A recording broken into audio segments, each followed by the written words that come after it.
د فلم په شروع کې موږ یو جهاز ګورو چې په هغې کې څه خلک روان وي. په دې جهاز کې یوه جینۍ ولاړه وي چې نوم یې ایمي وي او هغه ډېره خفه وي. ایمي ځکه خفه وي چې نن یې برتډے و او هغه دا سوچ کوي چې پلار یې ورته هیڅ تحفه نه ده راوړې. خو په دې کې د هغې پلار جان هغې ته راشي او خپلې لور ته یو واکي ټاکي په تحفه کې ورکړي چې په لیدو یې ایمي ډېره خوشحاله شي. په همدې وخت کې په جهاز کې ناست خلک په زوره زوره چغې شروع کړي.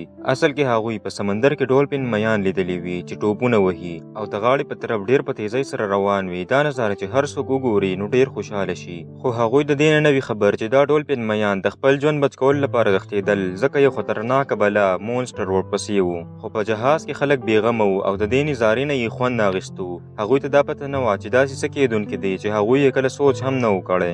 ناڅاپه هغه مونسټر د اوبو لاندې نه راوځي او په جهاز حمله وکړي. جهاز پاستر شي او خلک اوبو ته راپرېوځي. تر اوسه پورې هغوی دا مونسټر نه و لیدلی. هر څنګه چې وي هغوی خپل ځانونه بچ کړي او په لامبو غاړې ته ورسیږي. هغوی یو داسې شړې جزیرې ته ورسېدل چې هلته د موبایل سیګنل هم نه وي، یعنې هغوی د چا مدد نشو غوښتلی. دلته جان بېهوشه پروت وي او یو سړی راشي هغه راویښ کړي. چې کله هغه هوش ته راشي نو سمدستي خپله لور لټوي، خو هغه چېرته نه وي. بیا ورته په واکي ټاکي کې د خپلې لور اواز واورېدلی شي، خو لږ وخت وروسته سیګنل کټ شي. کله چې جان د هغې په لټون کې مخکې لاړ شي نو لږ لرې نور خلک هم وګوري چې د جهاز نه روغ وتلي وي او په هغې کې خپله لور ایمي هم ویني. د خپلې لور په ژوندي لیدو هغه ډېر خوشحاله شي. خو چې کله هغې ته ور روان وي یو سړی یې ودروي او هغې خوا ته اشاره وکړي. هلته هغوی هغه مونسټر ویني کوم چې د هغوی جهاز پاستر کړی و. د مونسټر په لیدو ټول هک پک پاتې شي ځکه هغه ډېر یروونکی وي. کوم خلک چې هغې ته نږدې وي هغوی منډې شروع کړي، خو مونسټر ورباندې حملې وکړي او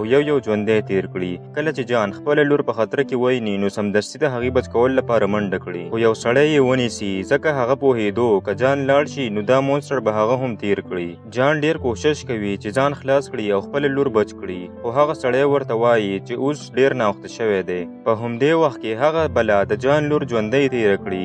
مونسټر نور هم څو کسان تیر کړي او په ځنګل کې غیب شي. د لور په ورکېدو جان په زوره زوره جاړي ځکه د هغه په وړاندې مونسټر یې لور تیره کړه او هغه هیڅ نشو کولی. خو بیا په واکي ټاکي کې د لور اواز واوړي او هغه پوه شي چې لور یې د مونسټر په خېټه کې لا ژوندۍ ده. نو فیصله وکړي چې ورپسې ځنګل ته لاړ شي. کله چې جان ځنګل ته ننوځي یو سړی جیک ورسره هم تلو ته تیار شي. څو نور کسان هم ورسره ملګري شي، خو ځینې خلک ورته وایي چې مه ځئ، ځنګل ډېر خطرناک دی او تاسو به مړه شئ. خو هغوی د چا خبره نه مني او ځنګل ته ننوځي. کوم خلک چې بهر پاتې شي هغوی سوچ کوي چې دا خلک لیوني دي او مرګ ته پخپله ځي. خو ډېر زر هغوی ته پته ولګي چې بهر هم امن نشته ځکه یو عجیبه غوندې مخلوق په هغوی کې یو تن راکاږي او ځنګل ته یې یوسي. د دې په لیدو ټول وارخطا شي او منډې کړي. یو سړی چې مخکې هغوی مني کول هغه نه پوهېږي چې څه روان دي، خو چې څنګه ځنګل ته مخ کړي یوه سره ژبه راوځي هغه راګیر کړي او دننه یې یوسي. بل خوا مونږ ګورو چې هغه مونسټر په ځنګل کې خپلې ځالې ته واپس راشي. هغه ټول تیر کړی شوي خلک بیرته د یوې کندې په منځ کې راوباسي او پخپله د نورو خوراک لټون لپاره لاړ شي. دلته مونږ ته پته ولګي چې دا مونسټر ښځه ده او په دې کنده کې هګۍ اچولې دي. نو دا د خپلو بچو لپاره خوراک جمع کوي. چې کله مونسټر لاړ شي نو معلومه شي چې په تیر شوو خلکو کې ځینې لا ژوندي دي، چې ایمي هم پکې وي. د جهاز کیپټن د وتلو لاره لټوي، خو کنده ډېره ژوره وي او په ځنګل کې دننه وي نو وتل ترې ناممکن وي. هغوی ته د مونسټر هګۍ هم ښکاره شي. کیپټن غواړي هغې ته لاس وروړي، خو ایمي ورته وایي چې داسې مه کوه، دا هر وخت چاودلی شي. ټول ویریږي. یو کاروباري سړی چې نوم یې یانګ وي هغه مشوره ورکړي چې مخکې له دې چې بچي ترې راوځي دا هګۍ ماتې کړئ. هغه یو هګۍ ماتې کړي او یو وړوکی مونسټر ترې راوځي چې ټول هک پک پاتې شي.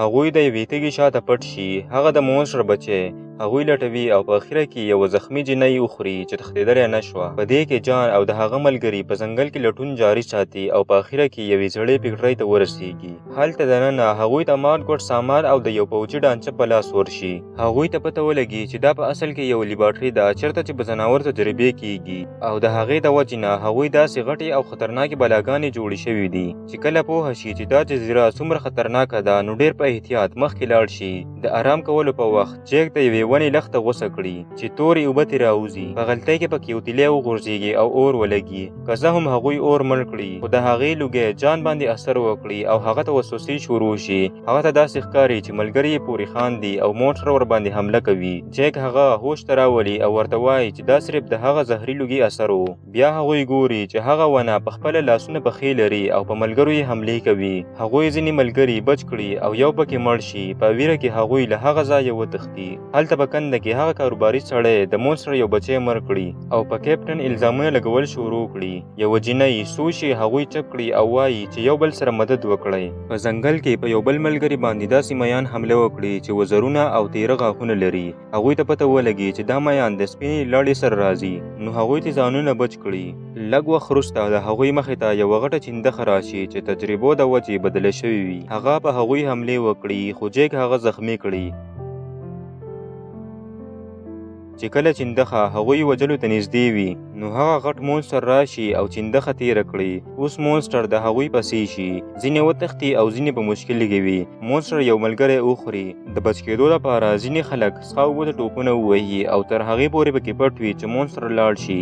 هلته په کنده کې ځمکه رپېږي او مونسټر واپس راشي. ژوندي پاتې شوي خلک د مړه کېدو ډرامه وکړي او مونسټر ته لاړ شي. ډېر زر هګۍ چاودل شروع شي. ایمي په همت سره یو وړوکی مونسټر ته نږدې شي او هغه داسې سوچ کوي چې ایمي یې مور ده. هغې لوستي وو چې د مونسټر بچي چې کله پیدا شي نو کوم ژوندی څیز چې لومړی وګوري هغه خپله مور ګڼي. هغه وړوکی مونسټر د نورو نه د ایمي حفاظت کوي. په دې کې هغه خودغرضه کاروباري سړی د کندې نه راوتښتي او نورو ته دروغ وایي چې ټول مړه شول. لږ وروسته جان ته بیا د ایمي اواز واورېدلی شي او پوهه شي چې لور یې ژوندی ده. هغوی د هغې بچ کولو ته ورشي. هغه کاروباري سړی تښتېدو کوشش کوي خو مونسټر هغه د هغه د هلیکاپټر سره یو ځای تیر کړي کوم چې د هغه مدد له راغلی و. په اخره کې جان خپله لور په کنده کې پیدا کړي. د نورو په مدد هغوی ایمي بچ کړي خو په دې کې کیپټن خپل ځان قربان کړي. چې کله هغوی د تښتېدو کوشش کوي مونسټر بیا حمله وکړي او ایمي یو ځل بیا تیر کړي. جان په غوسه شي او د مونسټر مقابله وکړي.